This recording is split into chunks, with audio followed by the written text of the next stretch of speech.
On June 18, 2018, the hip-hop world lost its mind when 20-year-old Jase Dwayne Richard Onfroy, aka XXXTentacion, was brutally shot and killed in an armed robbery outside a motorcycle dealership in Deerfield Beach, Florida. As far as the public knows, all four men involved in his killing were arrested and received justice for their despicable act of pure evil. However, conspiracy theorists believe something much darker is going on, and that X's death was a premeditated mob-style hit ordered by Drake, all due to a string of very suspicious and intertwined coincidences. But in order to truly understand why one of the most successful artists in history might have used his time and resources to have an up-and-coming 20-year-old out of Florida brutally murdered, we need to take a moment and go back to one of the strangest rap beefs of all time. The roots of the feud can be traced all the way back to December 30th, 2015, when Rojas, the co-producer on X's smash hit Look At Me, uploaded the song to his SoundCloud. At the time, X was just like any other underground SoundCloud artist. He was uploading songs pretty consistently to a relatively small but growing audience and hoping that one day he'd get his big break. Then, in 2017, after years of grinding, Look At Me was that big break he had been searching for. The song blew up and became one of the defining tracks during the SoundCloud or mumble era of hip-hop. Another one of X's songs, Run Up On Me, also gained traction, and X, well, he became a SoundCloud superstar. Look At Me became one of the biggest trap anthems at the peak of its popularity, and it also became a meme. It was posted everywhere, all over the internet. Music reactors, normal people, and industry leaders alike all acknowledged the song. The song was so popular that it reached number 34 on Billboard's Hot 100, but while X should have been celebrating his big break, he couldn't, because he was locked behind bars. You see, throughout 2016, X was arrested several times. The first was in August of that year, when he was brought in for robbery and assault charges from the year prior. A month later, X agreed to house arrest and was moved from the detention center to his home. But during his house arrest, a nasty pattern of domestic violence incidences started. Once X got home, his girlfriend at the time allegedly cheated on him, and according to her, his response was also allegedly pretty brutal. First, he strangled her, and if that wasn't enough, he also threatened to beat her to death with a glass bottle. After that, a few more incidences of strangling were alleged, and then on October 6th, X allegedly threatened to kill that same girl and her unborn child after viciously beating her and threatening to mangle her with barbecue shears. X held her hostage for 2 days before she could finally escape for outside help. Shortly after, he was arrested for domestic violence in Miami, right around when Look At Me started to pick up all of its serious traction, and so the hashtag #FreeX movement started online during the song's explosion into the mainstream. And, as you would expect, with a song flying up the charts, his name trending worldwide on Twitter and everybody talking about him, most names in the hip-hop sphere would have known who X was or at least heard his songs in passing in early 2017, right? Wrong. Well, according to Drake at least, because in January of 2017, Drake previewed his song KMT at a show in Amsterdam, and his flow was eerily similar to X's flow on Look At Me. A social media post of the two songs playing side by side was made shortly after the preview, and well, things didn't look good, especially because Drake was kind of known for being a bit of a musical thief, like with his biggest single ever at the time, Hotline Bling, clearly being ripped off from Dram's Cha Cha. This was Drake's response to the claims that he was a musical Danny Ocean. The other day, I dropped the song with Gigs, and I'm seeing all this on my IG under like some random picture of people being like, you took this kid's flow or whatever, right? I'm trying to read, figure out who they're talking about. I find out who they're talking about. Is this the XXXTentacion guy? I don't even think that's how you say his name. So anyway, I go and I find what song they're talking about, and I listen to it. I'm like, okay, I see where people could draw this comparison off of the first two lines, whether it be the cadence or the rhyme pattern or whatever, and I'm just like, yo, it's crazy that people think that after all this time, after all I've been through, that I'm the type of person to go some song that's on SoundCloud. It doesn't have 2 plays. It has plays. He has this cult following, and go and think that I'm gonna take that and make it my own. I'm not stupid. I'm not like a person like that, So yeah, Drake was claiming that he somehow hadn't heard one of the most popular songs of the year, a song that everyone who was anyone had heard at that point. But the situation only got worse when during a podcast, Adam22 talked about how Drake had allegedly hit up DJ Carnage to work with X prior to KMT's release. Do you think Drake bit him? Hell I don't. yeah. I Fuck don't. no. I don't think he did. All right, I'm open to fuck this. both scenarios. All right, look. What do you think? I think so because I don't know if I should even be saying this. Go but ahead. Well, a you're week before this shit happened, Adam told me, he's like, bro, guess who hit up DJ Carnage Drake did? about X? You like House the Phone just OVO revealed camp. the exclusive because even on Academics today, there's a phone call from X where he's saying like I have an associate of mine and Drake got in touch with him and told him that he fucked with my song or whatever. Not looking too good for Drizzy, eh? It seemed like everyone, not just X's fans, was sure that he stole X's flow for KMT. However, during another interview with X, while he was still locked up, the GOAT of Drake Glazers, the Goblin himself, Academics, told a different version of the story than the one that Adam did. He claimed that someone from X's team hit Drake up about X. X said he was full of crap and fired shots towards Drake, calling him the same thing many others had before, a culture vulture. The kid's a fucking chance, bro, and I just feel like Drake is a corporate bully. You know what I'm saying? Like beyond like some street shit, cause nobody feels this nigga. You know what I'm saying? But on a corporate level, like bro, give the young niggas a chance. If you say you really about the culture, if you say you really understand the struggle, you know what I'm saying? Rather than being submissive to helping people, why is it that you're contradicting everything you're saying you and do? You know what I'm saying? You're a big contradiction because you're being selfish.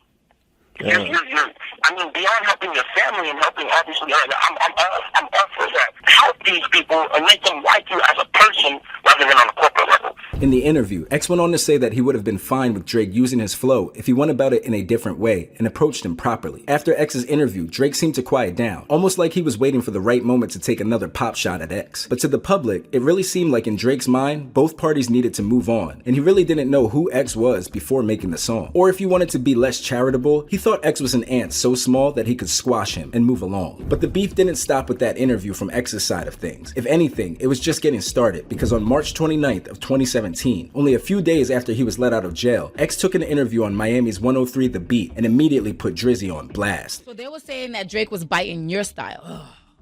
That's what the fans were saying. Yeah. Flow, hell yeah, bro. You could take his verse, like they did a mashup. They put his verse on my song, and the cadence is literally just at the same tempo. It's not offbeat at all. And if you listen to my song and then you listen to the bro song, like I still think Drake a fuck nigga. I'm keeping a blood raw. I still think Drake a fuck nigga. Like I think he's not a man. I think he's a bitch. That's a bitch move. Especially when I was in jail facing life, bro. You get what I'm saying? If Drake would have came to my barn hearing, you know what I'm saying, that would have made my fucking day. If he would have showed that he's a hospitable person and that he's really in this shit for the culture. X made it clear that Drake was on his shit list, but at least X was finally free. They say that if someone serves a long sentence, when they come out, they are stepping into a completely different world. And even though X was only locked up for around 6 months in his case, quite literally, everything about his life had changed. He walked inside Metro West Detention Center, an underground SoundCloud rapper who had a song finally picking up some traction, and walked out an internet sensation who was well on his way to becoming a superstar. He finally had the ball and he ran with it, but it didn't come without its obstacles. One of those coming in June of 2017, while X was performing in San Diego. While X was mid-song, a man jumped on stage and sucker punched him. That sucker punch, well, it turned into an all-out brawl. The man that jumped X was an associate of Rob Stone's, and allegedly, the story goes something like this. Rob Stone has beef with Ski Mask, X's best friend. Rob Stone's goons jump Ski Mask. X sticks up for Ski Mask online and says that anybody messing with Ski Mask is going to get it from him. X goes to perform in Rob Stone's city, then the assault happens. But why is this relevant to people thinking Drake killed X? Well, it comes down to a single liked Instagram comment. After the concert, the video of X getting slumped spread around online like wildfire, and everyone, and I mean everyone, was clowning on him for the situation, including Drake. He liked a comment about X getting dropped, showing that he really wasn't completely over the beef that he seemed to have left in his rear view a few months prior. But it's fine, everyone moved on, and Drake himself stayed quiet besides that, except his goons didn't. 600 Breezy, a rapper out of Chicago and a known associate of Drake's, started to take shots at X on social media, and even bragged that when he asked Drake if he could go after X, Drake didn't really say yes or no, when normally it would always be a straight up no. X fired back at Breezy, claiming that if he wanted to, he could have Breezy killed in his very own city, and that Breezy best stay out of Florida or things would end very poorly. Breezy showed up in Florida, nothing happened. But a few years later, things did start to happen for X. He started to change and made it very known for the public that he was trying to move on from his violent and very controversial past. He donated $100,000 to a domestic violence charity and started an initiative that he called the Helping Hand Hand Challenge. Okay guys, so I'm going to be starting a challenge. It's called the Helping Hand Challenge. And in this challenge, the way to participate in this challenge is basically whoever makes the most donations gets to meet me, spend a day with me, gets to go out to dinner with me, kick it with me, play video games, and get like a shout out and just something simple and maybe even $1,000 reward. People's opinions on the challenge and X were still very mixed. Many felt that starting a challenge for his vlog to give to the needy wasn't even close to enough to make amends for his past sins. The robbery, the assault, threatening to murder his unborn child, you know, that stuff. But the challenge was a good deed nonetheless, and it would be hard to spin a good deed like giving to charity into something negative, right? Wrong. Because very shortly after X announced his challenge, Drake released his notorious God's Plan music video. That video where he gives $1 million to the people in need of it very close by to X's hometown in Miami, Florida. In one fell swoop, he seemed to outdo X again, and then may have even sneak dissed X on Instagram afterwards with this post. X responded to Drake's Instagram story with a comment and a short video. I don't want anybody to take my remarks to Drake as a diss in any shape or form because I am actually really happy about what he did for the city. All I wanted was basically to address the situation for what it was because I was being contacted about it. Pretty tame response. If anything, it seemed like for once they were on the same wavelength, and maybe, just maybe in the future, they could even work together and help others. Unfortunately, they never got the chance because only 5 months after the posts were made and X's challenge was started, he lost his life. As mentioned before, X's murder was a robbery gone wrong. At least, that's the way it looks. 4 men were involved with X's killing, and it all started when one of them recognized X's car. X's car stood out. It was a very expensive BMW i8, and one of the men involved in X's killing had recognized the car after seeing it once before at a probation office where he stumbled upon X. On the day of the killing, the group of men spotted X withdrawing $50,000 from a bank and then followed him all the way to the motorcycle shop. While X was inside the shop, the men waited outside, stalking X and waiting for the perfect moment to strike. Then it happened. They found that moment when he was on his way out of the store. The men ran up on X while he was getting ready to pull out of the parking lot, opened his door, and a scuffle ensued. X was outnumbered and outgunned, but the scuffle seemingly ended after the men jumping him started to back away from their car and made a break for their getaway car, until one of the men involved turned around and shot X multiple times after the scuffle had already ended. X was left for dead. The paramedics were called and he was rushed to the hospital, but it was already too late. He succumbed to his wounds. A 20-year-old star, dead, a complete tragedy. The men involved were revealed to be Michael Boatwright, Trayvon Newsom, Dedrick Williams, and Robert Allen. All of the men involved are currently serving life in prison without the possibility of parole, besides Robert Allen, who testified against his accomplices in exchange for a lighter sentence. All 4 of the men were affiliated with a Miami street gang known as ZMF, and allegedly, they just saw X as an easy lick, a rich rapper that could afford to lose a few bands and a Louis bag. So that's it. Case closed. X was killed over a random act of greed, not according to conspiracy theorists. X was gone long before rumors started to spread that there was more to his death than it being a random robbery, and most of them were fueled by a very disturbing Instagram story that X posted before his death. If anyone tries to kill me, it was Drake. Pretty odd and seemingly out of nowhere. Once X was gone, fans started to search for hidden meanings in Drake's lyrics, sneak dissing like he always does, but this time with a much darker connotation. The first real find was in Drake's song I'm Upset, which released before X was killed, by the way. The lyrics read as the following: I go out on tour and I say I'm drinking less, end up getting loose and getting pictures from my ex,